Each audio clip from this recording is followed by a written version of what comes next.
Në Vlorën, e cila gjatë luftës së dytë botërore strehoi qindra hebrejnë për t'i shpëtuar nga persekutimi i pushtuesve nazist, vjojnë intensivisht punimet për Muzeun Hebraik Shqiptar.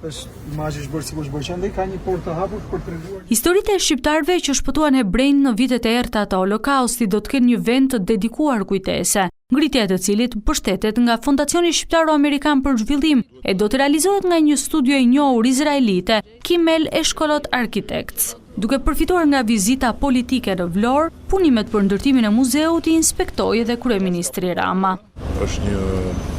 trashëgimi historike kulturore e jashtëzakonshme për gjithë ne dhe që flet jashtëzakonisht shumë për shqiptarët, pavarësisht musliman apo të krishterë, me vendosjen e linjës direkte ajrore me Izraelin që fillon kërkesa nga